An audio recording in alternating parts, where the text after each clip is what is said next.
Invité ce dimanche sur le plateau de l'émission Libre Expression sur Info TV, Abel Elimbi Lobé a suscité une vive polémique en qualifiant Ernest Ouandjé de bandit. Je le cite, « Lorsqu'on arrête Ernest Ouandjé qui était un bandit, un grand bandit, il ne faisait pas de la politique, le Cameroun était déjà indépendant. » En tout cas, cette déclaration qui n'a laissé personne indifférente va évidemment créer de vives réactions sur la toile et parmi lesquelles David Eboutou qui pense qu'on a fusillé une seconde fois celui qui est considéré comme notre mémoire collective comme étant le dernier nationaliste UPCiste révolutionnaire en le qualifiant de bandit.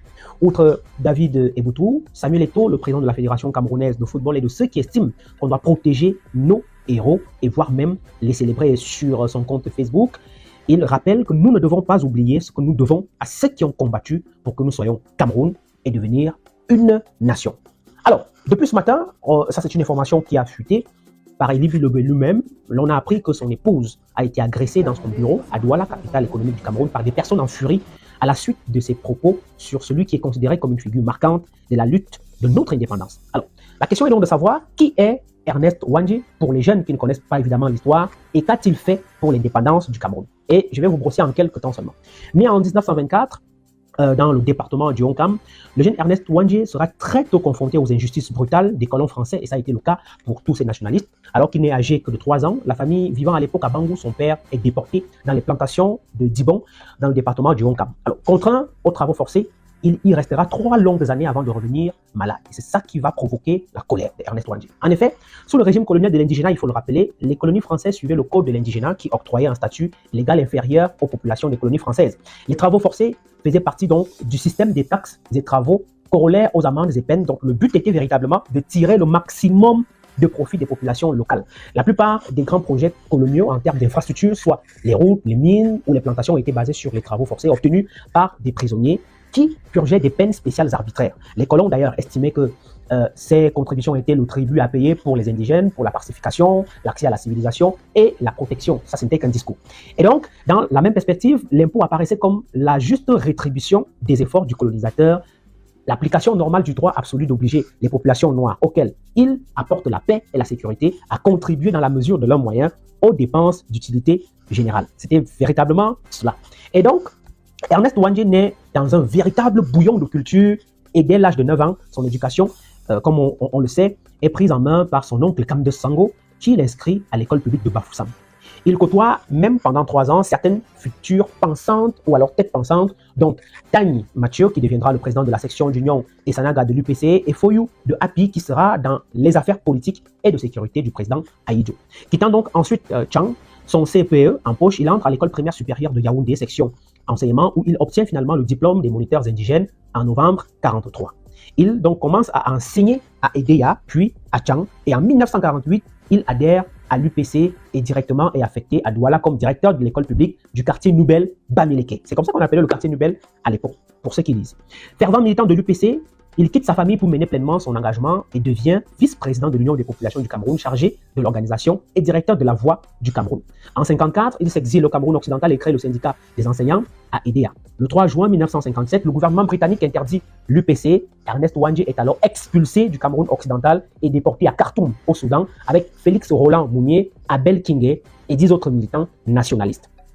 En 1960, il rencontre Albert Moukong à Accra, qui l'encourage à cesser la lutte armée maintenant que l'indépendance est acquise et qu'il fallait participer aux élections de 1960, ce à quoi était favorable évidemment Félix Mounier, mais Ouandjé refuse, puis la guerre civile commence.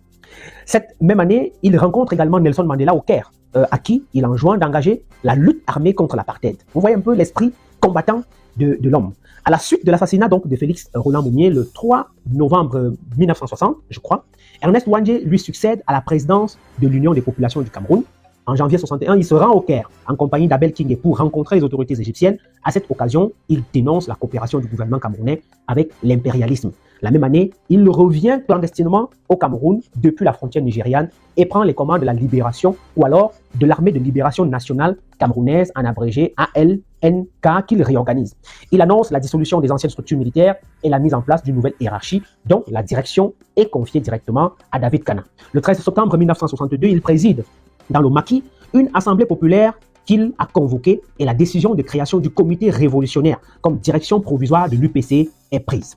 Il est décidé de la création aussi d'un état-major de cette armée révolutionnaire. Ernest Ouandjé est arrêté pendant la lutte le 19 août 1970 en Banga, dans le département du Bungo. Il est aussitôt conduit dans les locaux de la brigade mixte mobile BM à Konengi, ici même à Yaoundé. C'est l'actuelle prison principale. Et lors de sa détention dans les locaux de cette police secrète paramilitaire, il partage la cellule d'Albert Moukon, ancien secrétaire général du One Cameroun, Dende Toumaza, et en tant que tel, habitué des prisons politiques. Le 28 décembre 1970, il comparaît devant le tribunal militaire de Yaoundé, en compagnie de Monseigneur Albin Ndokmo et de 26 autres coprovenus pour avoir, dans l'étendue de la région administrative de l'ouest du département du Mungo, courant 1961-1970, en tout cas dans le temps légal des poursuites, tenté par la violence de modifier les lois constitutionnelles ou de renverser les autorités politiques instituées par les dites lois ou de les mettre dans l'impossibilité d'exercer leurs fonctions. Il est aussi accusé d'avoir organisé, commandé des bandes armées dans le but de provoquer la guerre civile et de commettre la révolution, d'avoir commis aussi ou fait commettre des assassinats, des incendies, des arrestations et séquestrations de personnes, des pillages en bande. En tout cas, de s'être rendu complice des dits crimes. Et puis, quelque chose qui va marquer les esprits, c'est qu'à l'ouverture des débats, Ernest Ouandjé est privé de ses avocats qui n'ont pas pu obtenir de visa pour se rendre au Cameroun et assurer sa défense. Et bien qu'ayant récusé Maître Orcel, son avocat qui a été commis d'office, il va déclarer au président du tribunal militaire qu'il lui est impossible d'être jugé et que le gouvernement veut l'abattre et que ce procès est une forfaiture. Il croyait que l'absence de l'avocat à ses côtés allait annuler le procès. Mais selon le tribunal militaire de Yaoundé durant le procès, Ouandjé Ernest, en sa qualité de vice-président de l'UPC, a pris le commandement des maquis du territoire en 1961 pour continuer la lutte révolutionnaire engagée par ce qu'on a appelé l'armée de libération nationale camerounaise, que cette lutte avait pour but essentiel de faire abdiquer le pouvoir par les autorités en sémant la terreur dans les populations par des assassinats, des meurtres, des incendies, des vols, des pillages, des enlèvements de personnes, et que c'est grâce au soutien sans réserve à lui accordé par Monseigneur Ndokmo qui comptait exploiter cette occasion pour accéder à la magistrature suprême que Ouandjé a résisté aux opérations montées et effectuées par toutes les forces régulières du pays. Voilà ce qui est reproché à Ernest Ouandjé. Et puis, il est appelé là-bas par le président pour être interrogé sur les faits qui lui étaient reprochés. Et Ernest Ouandjé va déclarer qu'il s'agit d'un jugement de pure forme et refuse de s'exprimer. Maintenant, son refus tout au long des débats. Donc, pendant tous les débats qu'a duré le procès de Ernest Ouandjé, il n'a plus dit un mot. Et le verdict fut prononcé le 5 janvier 1971. 3 condamnations parmi les multiples à mort. Ernest Ouandjé, Mathieu Jacep dit Ben Bella, maquisard et secrétaire particulier de Ouandjé, et le jeune Faustin Raphaël, qui est également maquisard et surtout agent de liaison entre Ernest Ouandjé et Monseigneur Ndokmo. Et puis une condamnation à perpétuité, c'était évidemment Monseigneur Ndokmo, qui va bénéficier plus tard d'une libération grâce à la pression du Vatican et va s'exiler par la suite. Ernest Ouandjé a donc été fusillé en place publique le 15 janvier 1971 à Bafoussam avec le jeune Raphaël Faustin, son compagnon d'armes au maquis, et Gabriel Tabe Diwambo, le courant, fondateur et responsable politico-militaire du mouvement de la Sainte-Croix pour la libération du Cameroun, condamné à mort le 6 janvier 1971 dans le second procès ouvert contre Monseigneur Ndokmo.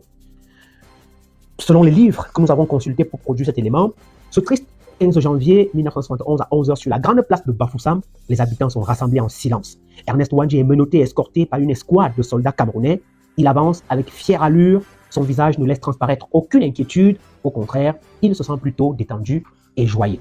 L'instant est douloureux, en même temps historique. Ernest Ouandjé refuse de se faire bander les yeux avant d'être exécuté. Ernest Ouandjé va prononcer quelques paroles qui vont sonner comme l'appel à la lutte pour la liberté du Cameroun. Il exprime toute sa fierté et sa gratitude d'avoir combattu pour l'intérêt de son pays, tout en prophétisant que le combat était loin d'être terminé, mais que d'autres prendront le relais jusqu'à la victoire finale.